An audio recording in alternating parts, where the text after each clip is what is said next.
This year, it had very much a flavor of, high-end televisions. Television quality is getting better. So we saw CES where HD was launched many years ago, and the TVs are getting thinner, the TVs are getting bigger. Last year was 4K TV, which is 4 times the resolution of HD, which was really big. This year we saw 8K televisions and a picture quality that's incredibly realistic. The problem is with 8K and even 4K, there's not enough content to support these televisions right now, but that content is coming.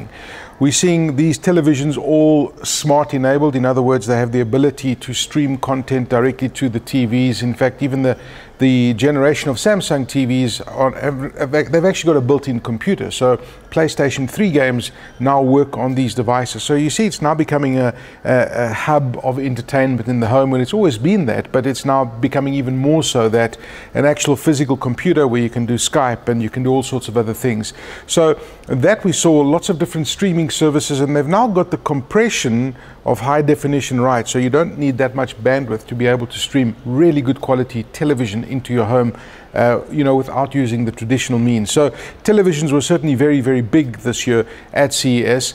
The other thing that was really big is the 3D printers. We saw 3D printers really going mainstream, that they have come down in price dramatically. You're now able to print with different kinds of materials on these 3D printers, which really has a massive impact for manufacturing. It will have an impact on how we do things in our own homes when they become affordable, and they're fast becoming affordable. So 3D printers were really, really big. The other big thing that we saw was wearable technology. Now, wearable technology still has to be really defined in terms of, are people prepared to wear them? Do you want a glorified pedometer? And this is where the technology is becoming interesting, because if you take the wearable technology and you take the Internet of Things, which is connecting all of these devices together, these are now becoming intelligent. They're starting to talk to each other. They're starting to really gather useful information, not only about our bodies, but of our surroundings and the technologies that we use around us. And that's where it really gets quite exciting. So wearable technology is going to be mainstream as well in the next, well, it's already started, but it's really going to, gain momentum in the next few months, especially when Apple launches the Apple Watch and you're able to start paying transactions, with your credit card information built into your device. So wearable devices from that point of view, and checking your mails and that sort of thing. But from another point of view of wearable technology, you're going to see a big play with health devices making a huge impact in our lives. Cars are really becoming high-tech as well. Every single motoring manufacturer was there. They were showing off the latest and the futuristic vehicles that they've got. And we know that in the next 10 years, you're going to have these self-driving cars driving all over the place.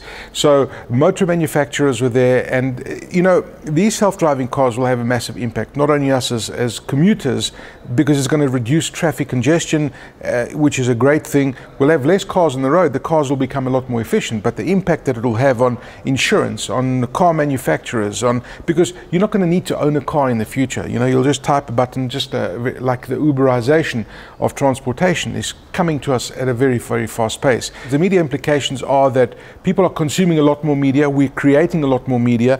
We're consuming media on different devices from the television, but it's almost as if the media that you're consuming is continuing from your tablet in your home to your television, to your mobile phone, and eventually to another smaller device, even in your glasses eventually. We saw that augmented reality coming. So the implications for media are still yet to be defined, but there's a lot of cord cutting happening in America. People want to watch content at the time that is convenient for them to watch it. And we're seeing this trend in South Africa. We're seeing, the services of MultiChoice having their services where it's all pre-recorded and stored on your device. So that's coming to South Africa in a very, very fast way. And we're going to see a lot of these kind of streaming services, and it's got a huge impact for media, because where are you going to advertise this content? How are you going to advertise this content? And it's not going to be done in the traditional way that it was done in the last 10 years.